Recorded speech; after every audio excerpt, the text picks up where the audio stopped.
각 교회에서 하나님을 경험하는 삶이라는 어떤 성경 공부 혹은 사역자 프로그램으로 유명한 저자 헨리 블랙가비 목사님이 있습니다. 지금 소천하셨습니다만 하나님을 경험하는 삶이라는 책에서 이렇게 질문한 적이 있습니다. 만약에 우리가 인생의 사다리를 힘겹게 끝까지 올라갔는데 다 올라가서 보니까 사다리를 엉뚱한 벽에 댔다는 것을 깨달았다면 어떨까요? 여러분 그 기분이 어떨 것 같습니까? 우리가 다른 사람들과 나름대로 치열하게 경쟁하면서 열심히 노력해서 돈도 벌고 나름대로 성취도 이루면서 다른 사람들 보기에 나쁜 짓 하지 않고 살았다고 합시다. 상식적이고 합리적인 삶으로 내 주변 사람들은 그래도 나를 괜찮은 사람으로 인정해주는 원만한 관계로 살았습니다. 손해볼 때도 있었고 이익을 볼 때도 있었지만 나름대로의 고충 속에서도 지혜를 발휘해서 잘 헤쳐나오며 살아왔습니다. 이제 은행 잔고도 좀 있고 자녀들도 성장했습니다. 노후가 그다지 불안하지 않을 만큼 집도 마련했다고 합시다. 여행 다닐 만큼의 여유도 생겼습니다. 그렇게 평탄하게 사는 것이 사실 많은 사람들의 소망 아니겠습니까? 그렇게 나쁘지 않은 인생을 살다가 이 사람이 드디어 죽음을 맞이한 겁니다. 근데 지옥의 사자가 자기를 데리러 왔다라는 겁니다. 아니 진짜 천국과 지옥이라는 것이 있단 말인가? 라고 깨닫자마자 더욱 중요한 것은 자기가 지옥문 앞에 와 있다는 사실 아니겠어요? 이게 바로 누가복음 16장 19절부터 나오는 부자와 나사로의 이야기입니다. 부자는 한 세상 정말 잘 먹고 잘 입고 호화로운 인생을 살았습니다.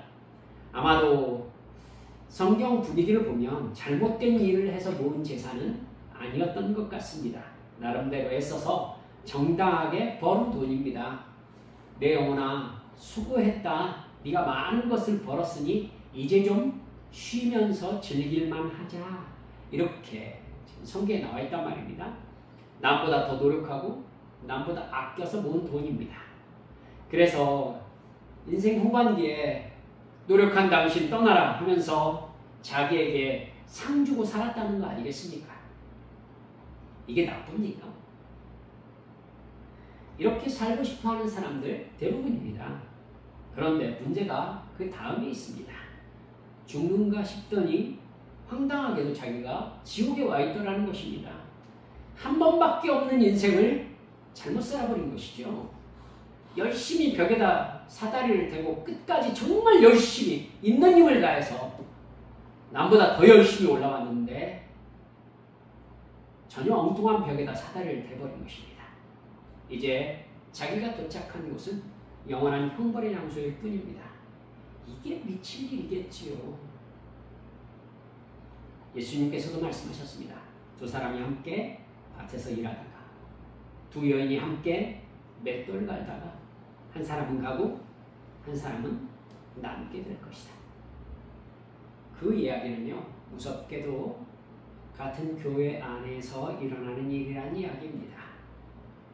오늘 본문에서 그 결정적인 선택에 대한 이야기를 하시고 계세요.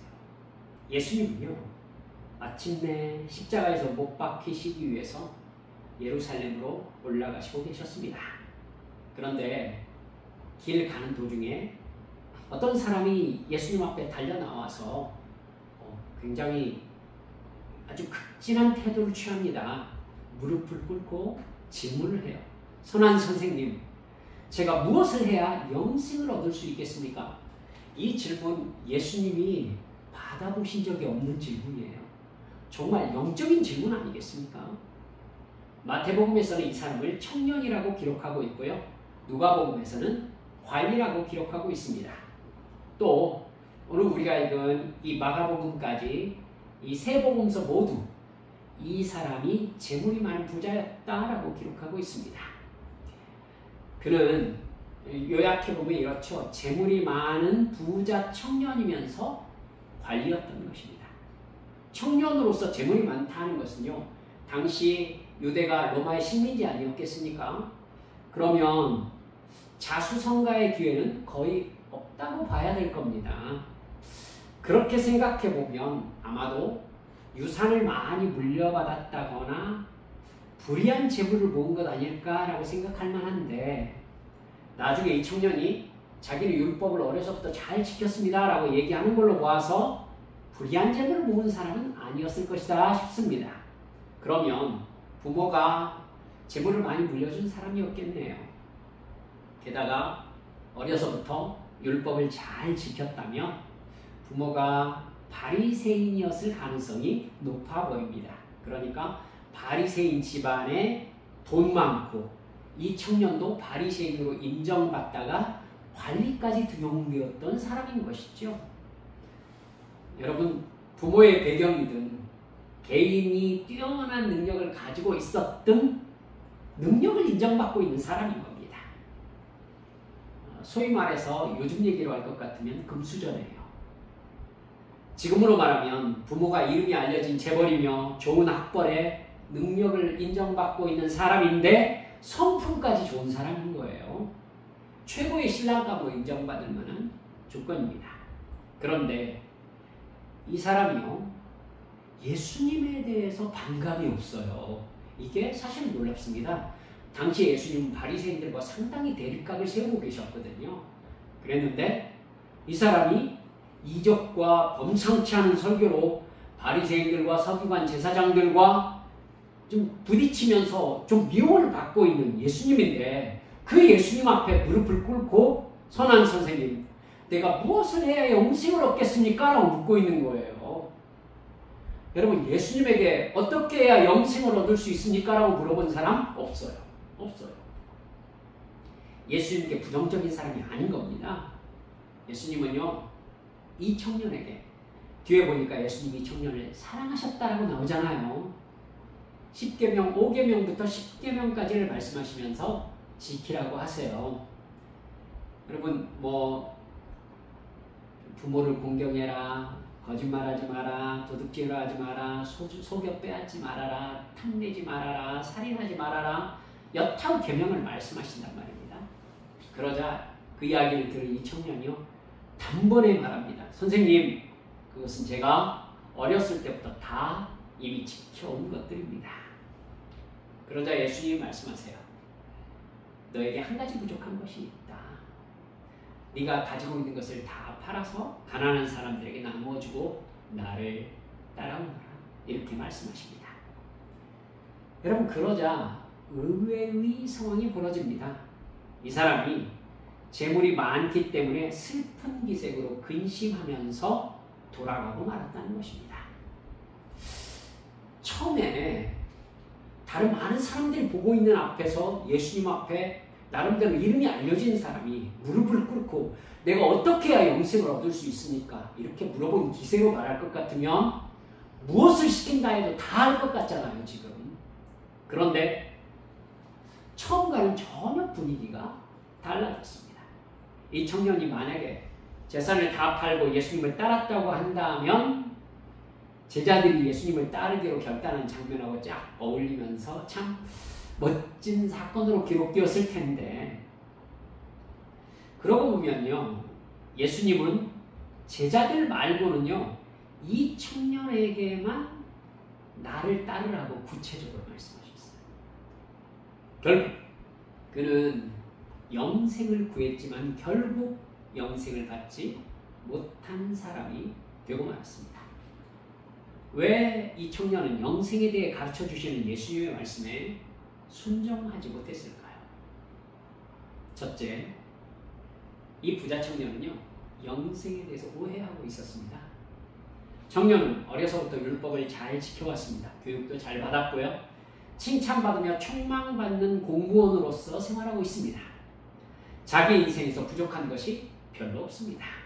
돈도, 명예도, 권력도, 종교적인 인정까지 받았습니다. 여기에 한 가지만 더하면 되는 거예요. 뭐예요?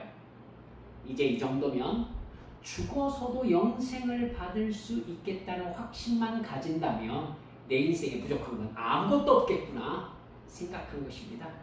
자기 마음에 찜찜함을 안겨주었던 예수가 자꾸 말하는 영생, 그 영원한 천국의 확신만 얻으면은 자기는 더 이상 바랄 게 없는 겁니다. 이게 바로 그가 가지고 있는 마음인 거예요. 하지만 그 생각이 바로 영생에 대해서 오해하고 있는 생각입니다. 영생이 무엇인지 예수님께서 이렇게 말씀하신 적이 있습니다. 영생은 하나님과 그가 보내신 자 예수 그리스도를 아는 것이니라.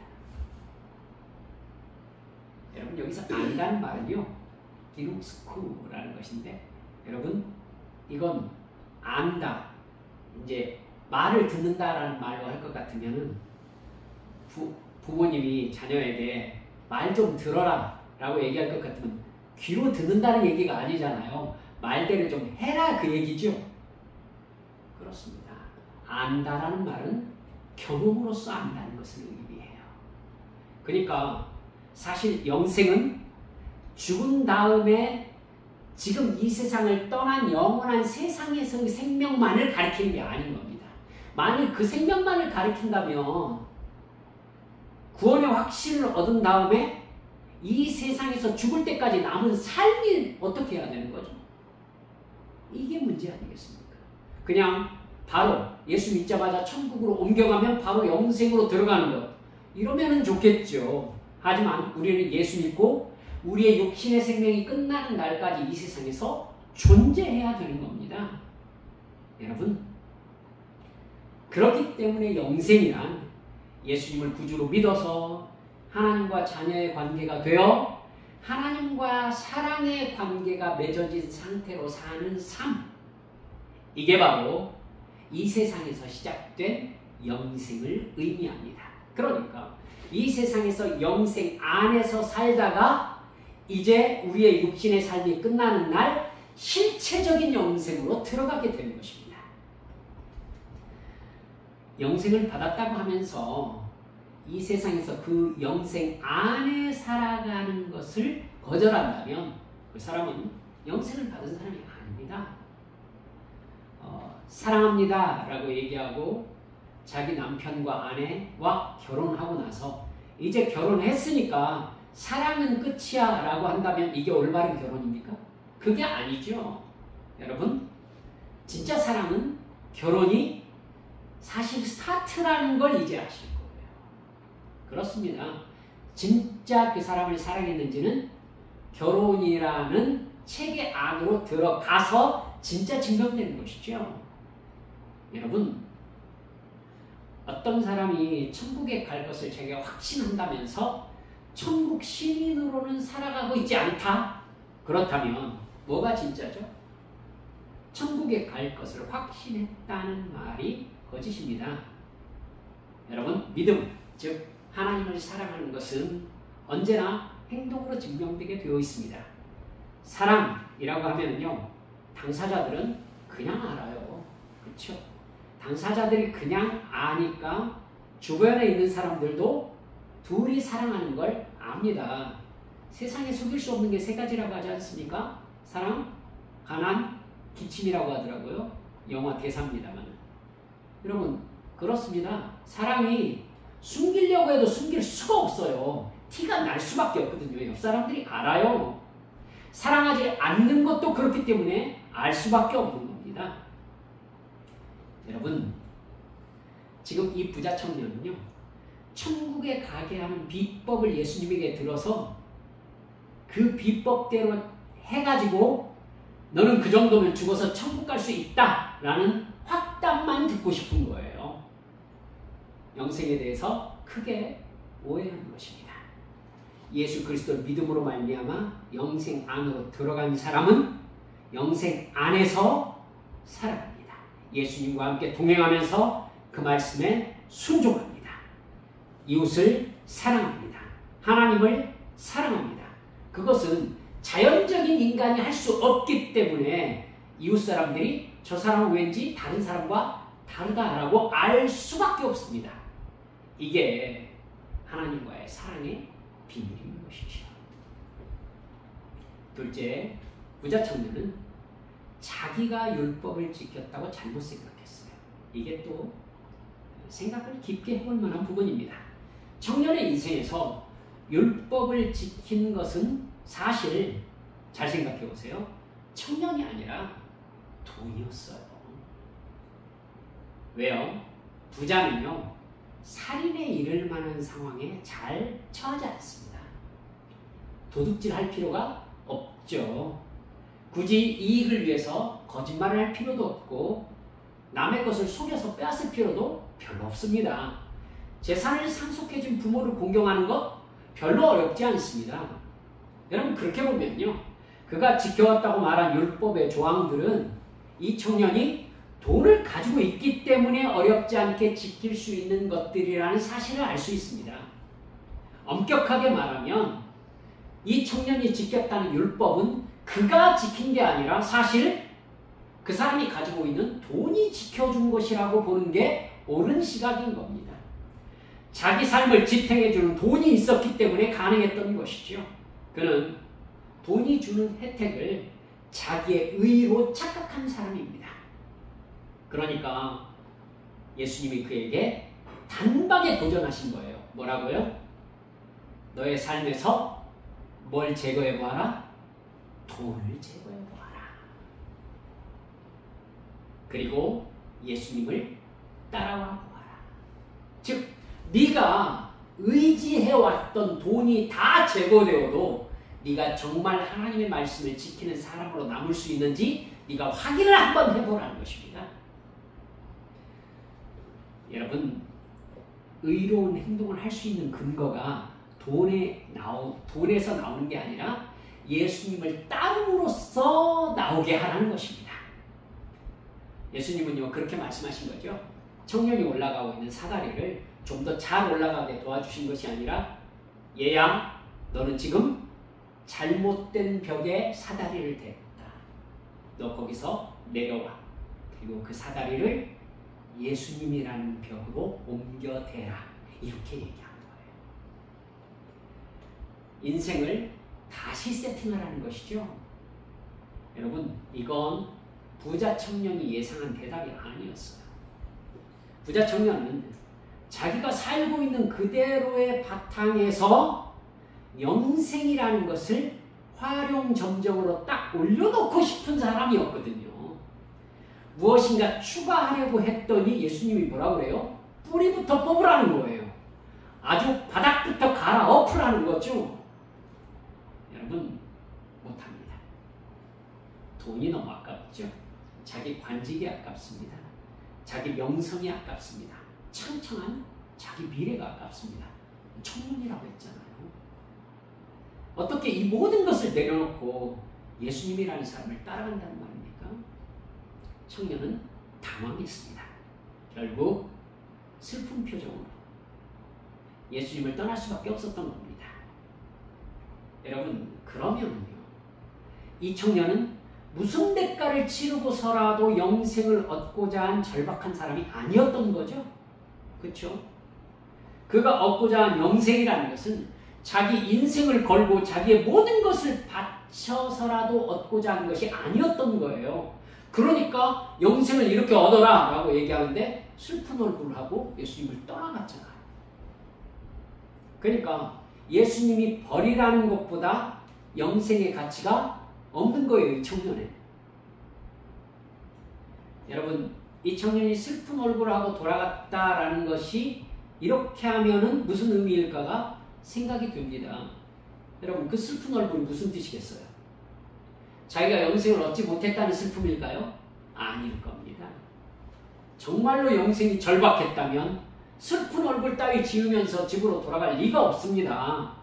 그의 슬픈 얼굴은 뭐냐면 지금까지 원하는 것은 다 얻었다가 처음으로 원하는 것을 얻지 못한 재벌집 아들의 근심 정도인 겁니다. 그는 결국 자기가 누리던 것을 포기하지 못하고 영생으로부터 멀어집니다.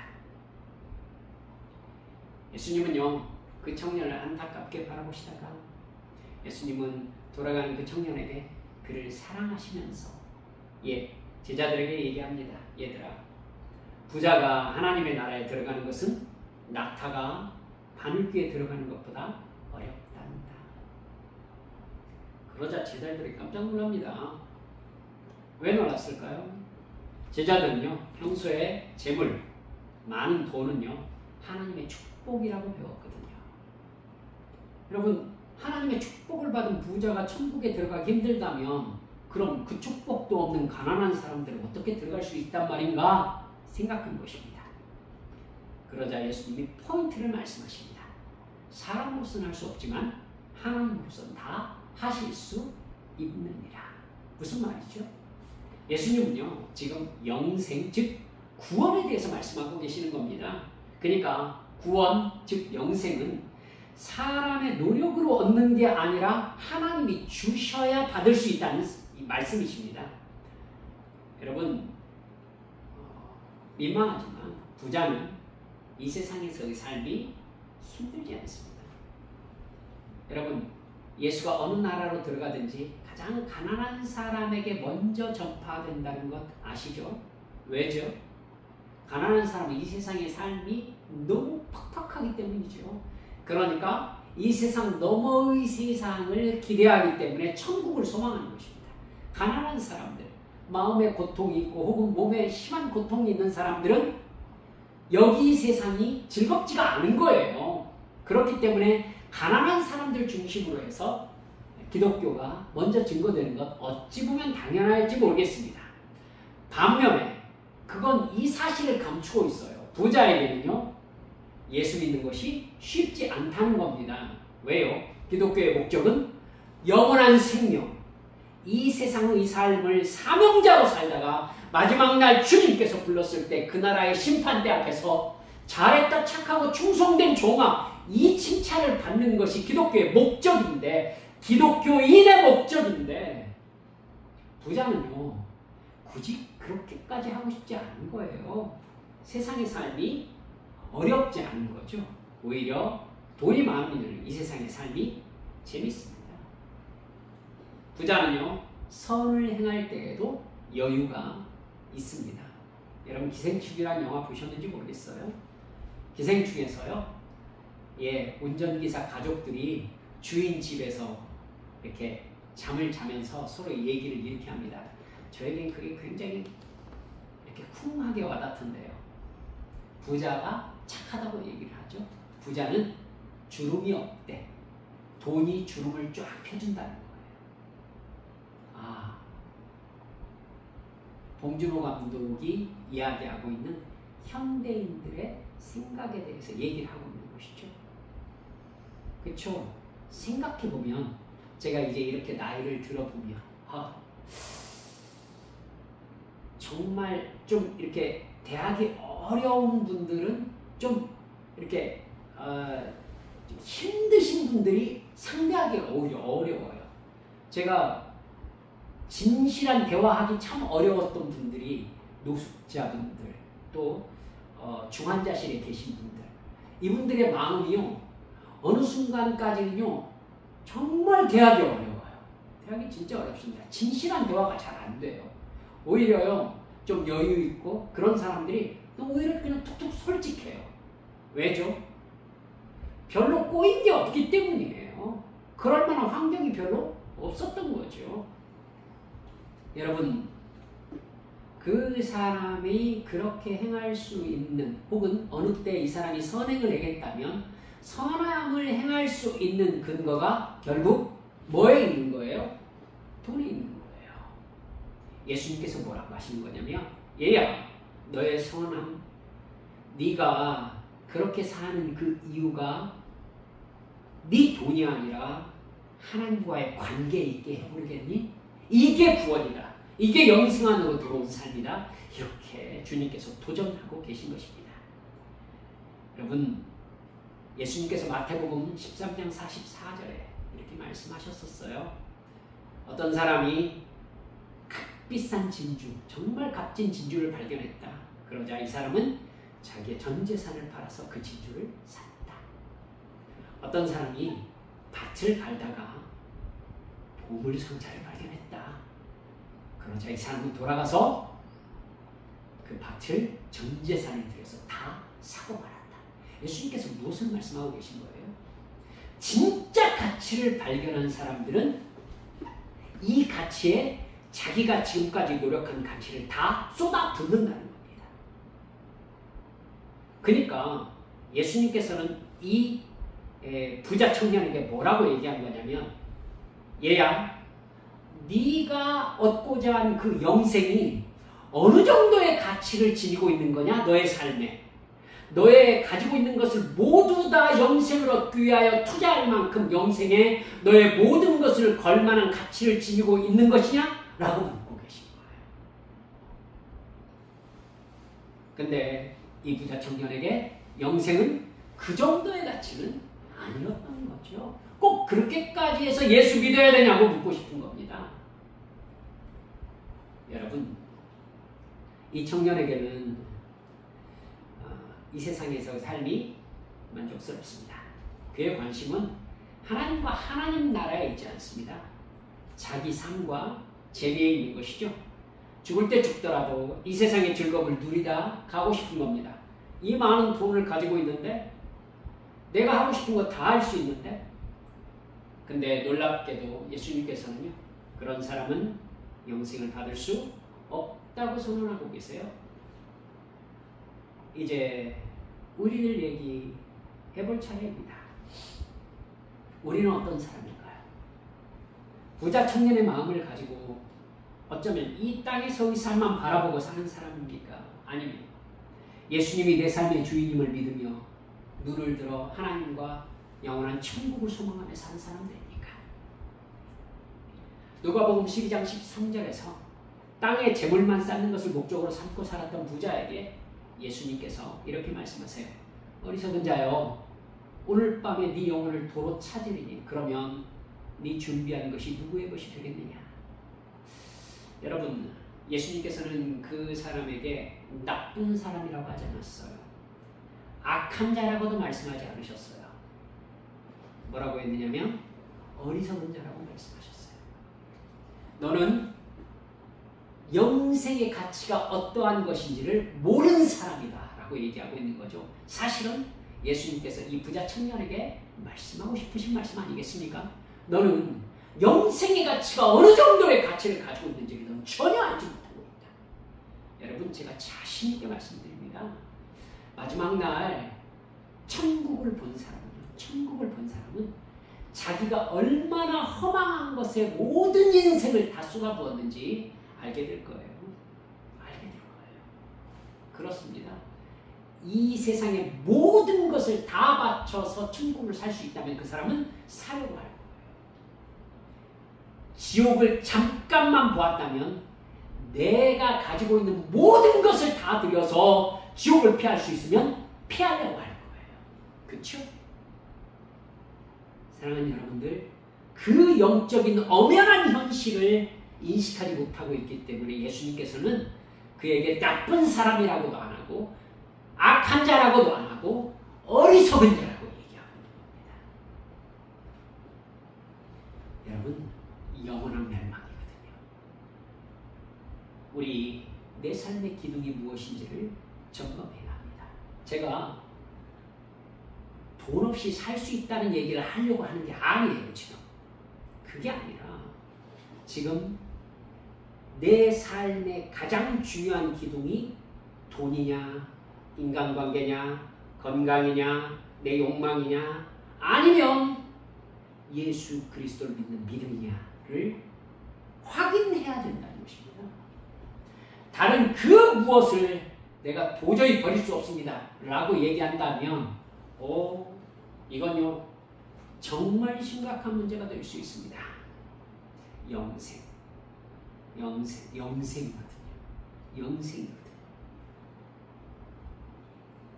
돈에 자기 삶의 근거, 돈이 자기 삶의 기둥이었던 이 부자 청년은 결국 영생을 받지 못한 사람이 되었습니다. 그 사람은 끝내 예수를 믿는데 성공하지 못했다면 이 세상에서 부자로 살다가 특별히 나쁜 짓 할 필요가 없었겠지요. 내가 무슨 죄를 지었냐 하면서 지옥문 앞에 도착해 있을 것입니다. 그것이 죄라는 걸 전혀 모르고 있는 것이죠. 사랑하는 여러분들, 우리 이 시간에 한번 생각하면서 정리해 봅시다. 우리의 생각과 말과 행동의 근거는 나의 지금의 위치, 내가 가지고 있는 돈에서 나옵니까? 아니면 우리 주님께서 나를 사랑하셔서 십자가 대속의 죽음으로 나를 구원하셨지라는 믿음으로부터 나오는 것입니까? 우리 깨어 기도하면서 내가 예수님을 진정으로 사랑하는 사람으로 살고 있는지 늘 점검하시기를 우리 주 예수님의 이름으로 간절히 축원합니다. 이 시간 우리 주님 앞에 잠깐 기도하십시다. 네, 이 믿음의 점검은 우리가 모든 순간 게을리해서는 안 됩니다. 왜냐하면 우리는 육의 눈으로 보이는 세상 속에 살고 있기 때문에 그래요. 그러니까 우리는 우리의 감정이 사실은 돈에 있고 없음으로 결정되는 경우가 너무나 많단 말입니다. 주여, 제가 주님과의 사랑의 관계로 기뻐할 수 있게 하시고, 비록 나에게 풍부한 돈이 없다 할지라도, 내가 비록 건강하지 않다 할지라도, 남이 가지고 있는 것 내가 가지고 있지 않다 할지라도 하나님께서 나를 사랑하셨음으로 인하여 나에게 영생을 주셨음으로 인하여 내가 늘 기뻐할 수 있는 참된 믿음 갖게 해주시라고 우리 주님 앞에 함께 통성으로 기도하시겠습니다. 기도합니다. 하나님 아버지여, 역사